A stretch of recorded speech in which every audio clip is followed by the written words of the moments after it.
اور اگر بیوی جو ہے بیوی زبان درازی کرے، بیوی ناراضگی کا اظہار کرے، بیوی کھٹی مٹی کچھ سنائے، اگر بیوی کچھ اور بھی آپ کے ساتھ سلوک کرے، مردوں کا کام ہے یہ سمجھ کر کہ اللہ نے انہیں ٹیڑھی پسلیوں سے پیدا کیا ہے، ان میں فطرتی طور پر ٹیڑھا پن ہے۔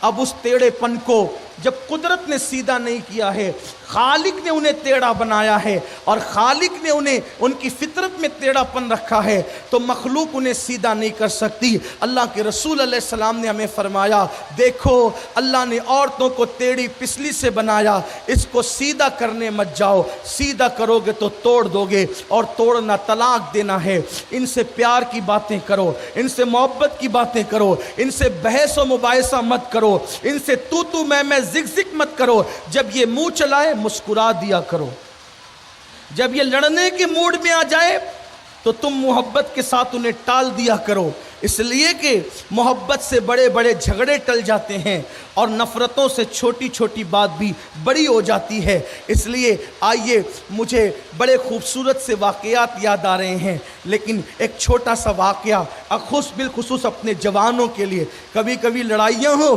تو شوہر کہتا ہے تجھے رکھوں گا نہیں، تجھے طلاق دے دوں گا، تو پھر وہ بیوی بھی کہتی ہے ٹھیک ہے تیرے باپ کی اولاد ہے تو پھر طلاق دے، تو یہ 30 مار کھاں تو پھر اس کا غصہ کب تھمنے والا؟ یہ تو سوچتے ہی ہے نا کہ طلاق دے دو دوسری مل جائے گی۔ یاد رکھنا، ٹھیک ہے دوسری تو ملے گی لیکن ایسی ہی ملے گی یہ کوئی گارنٹی نہیں۔ دوسری تو ملے گی لیکن ایسی ہی ملے گی، گارنٹی نہیں۔ اس کا خاص خیال رکھنا، بہت توجہ کرنا اس پر، ناقدری مت کر۔ اگر کوئی عورت کہتی بھی ہے بد زبانی، بہت بے باک ہوتی ہے نا عورتیں، ہو سکتی ہیں، اگر تیرے باپ کا ہوگا تو طلاق دے، تو آپ اس کو طلاق دینے کی بجائے یہ کہیں الحمدللہ اپنے باپ کا ہوں اسی لیے تجھے جھیلنے کی طاقت رکھتا ہوں۔ اور جو بن باپ کے ہوتے ہیں وہ جھیل نہیں پاتے۔ ہاں، جو باپ کی اولاد ہے نا، اس لیے کہ باپ کی اولاد ہی بڑے ہمت والے ہوتے ہیں۔ پتھروں کو اٹھانا ہمت نہیں ہے، بھیم اٹھانا ہمت نہیں ہے، بلکہ بیوی کی تلخیوں کا بوجھ اٹھانا یہ سب سے بڑی ہمت کا کام ہے۔ اصل ہمت یہ، ہمت والے بنو، نادانی نہ کرو، نادان نہ بنو۔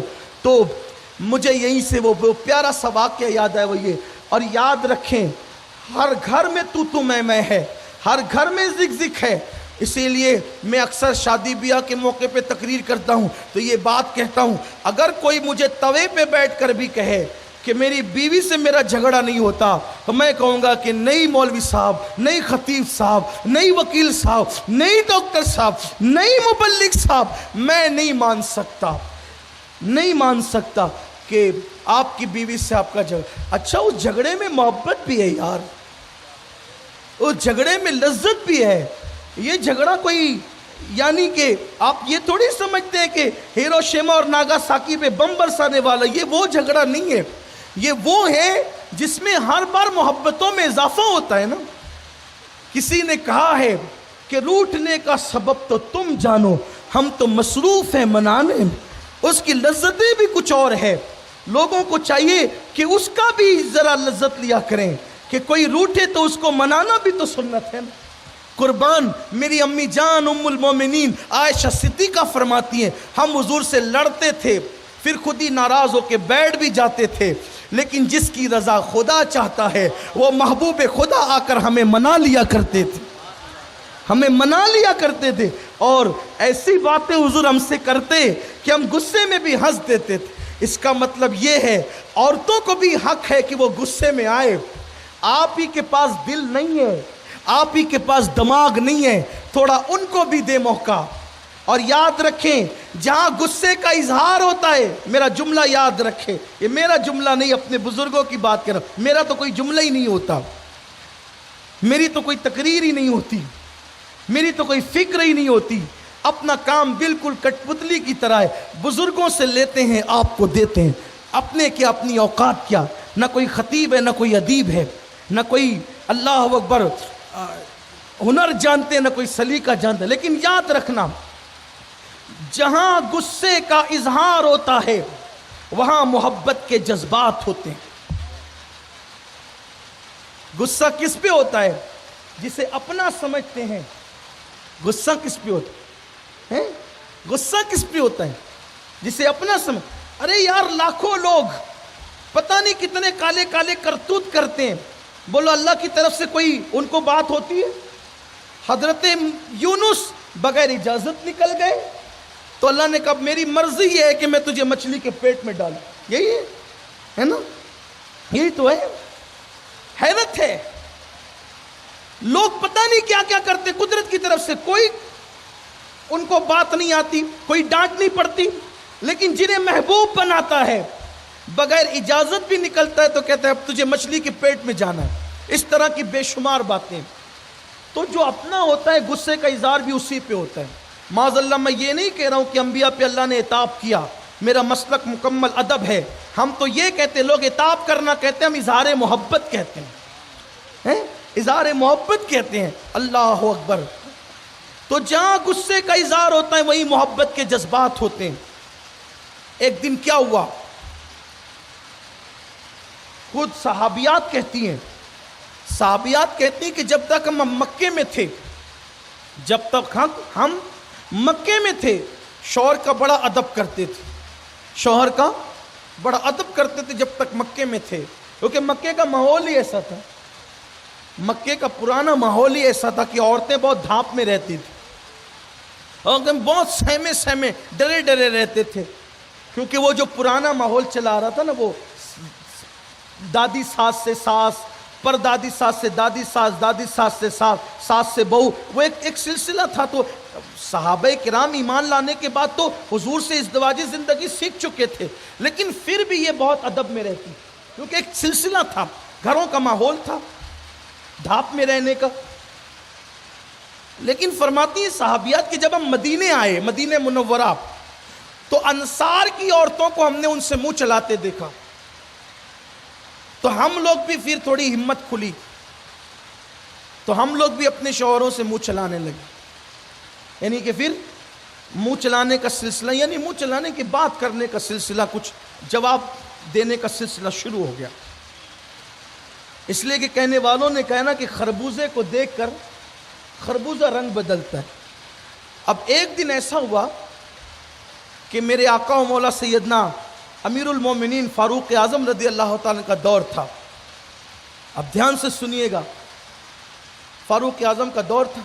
ایک صحابیہ اپنے شوہر سے جو ہے وہ جواب دے رہی تھی, اپنی زبان میں صرف سمجھانے کے لیے کہوں, جیسے صحابہ کا ادب لازمی ویسے صحابیات کا ادب بھی لازمی, لیکن سمجھانے کے لیے کہوں, وہ اپنے شوہر سے منہ چلا رہی تھی, ترکی بترکی جواب دے رہی تھی.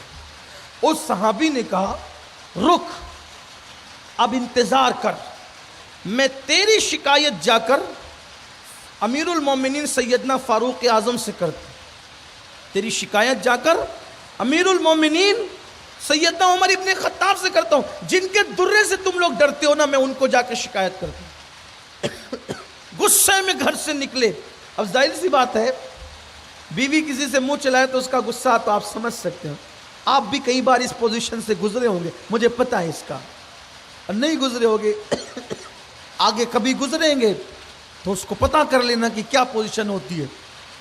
غصے میں نکلے, اور نکلنے کے بعد جو ہے امیر المومنین کے گھر کی طرف ادھر گئے تو کیا دیکھا کہ ان کے گھر سے ہلکی ہلکی کوئی آواز آ رہی. انہوں نے کان لگا, آواز کائے کی آ رہی ہے, اور دیکھا کہ کیسر و کسریٰ کے تاجدار جس کے نام سے کانپتے ہیں وہ امیر المومنین کھڑے ہیں, اور ان کی بیوی ان کو کچھ باتیں سنا رہی ہے. انہوں نے سوچا او ہو, جو اپنے گھر کا ماحول ہے کم و بیش اس گھر میں بھی وہی ماحول ہے, لیکن یہ میرے نبی کی تربیت کا نتیجہ ہے کہ امیر المومنین خاموش کھڑے سن رہے تھے. وہ نکلے وہاں سے, چلے گئے. بھئی اب میں کیا ان سے بیان کروں, میرا تو مسئلہ ہی حل ہو گیا. فاروق اعظم کو ایسا لگا کہ کوئی آیا اور گیا, تو آپ نکلے باہر, دیکھا کہ وہ جو ادھر آؤ ادھر آؤ, کیا کام سے آئے تھے. یہ فاروق اعظم کے اخلاق, کوئی آ کر کے چلا, ہم سوچے چلو اچھا ہوا بلا ٹلی, لیکن یہ فاروق اعظم کے اخلاق, وہ چلے گئے, بلایا کہ کوئی کام سے آئے تھے. نہیں کام ہو گیا میرا. کیا کام بھئی, کام بتائے بغیر کیا کام ہو گیا؟ کہنے لگے کہ میری بیوی مجھ سے منہ چلا رہی تھی، اس کی شکایت لے کر آپ کے پاس آیا، میں نے دیکھا تو آپ کے یہاں بھی تو وہی حال ہے، تو پھر میں نے سوچا کہ اور آپ سن رہے ہیں، میرا مسئلہ حل ہو گیا۔ تو فاروق اعظم کا جو جواب تھا وہ فرمایا اگر تیرے پاس جذبات ہے تو تیری بیوی کے پاس بھی تو جذبات ہے، تو اس کے جذبات کا اظہار کہیں تو ہونا چاہیے۔ ارے اگر شوہر بیوی کی نہ سنے گا تو وہ سنائے گی کس کو؟ اس کا بھی تو ایک حق ہے نا کہیں سنانے کا۔ تو یہ اسلامی نظریات ہیں بیوی کے حقوق کے بارے میں، اور اللہ کے نبی صلی اللہ علیہ وآلہ وسلم کی زندگی کے بڑے خوبصورت سے واقعات ازدواجی زندگی کے حوالے سے ہے۔ انشاءاللہ تعالی ابھی ہم بات تو اصلاح معاشرہ پہ بہت دور نکل گئی، انشاءاللہ پھر کسی موقع پر وہ خوبصورت سے واقعات ہم بیان کریں گے۔ جب حضور علیہ السلام کے گھر میں محفل سجتی تھی تو حضور علیہ السلام اپنی بیویوں کو ایسی بات کہتے تھے جس سے وہ ہنس پڑتی تھی،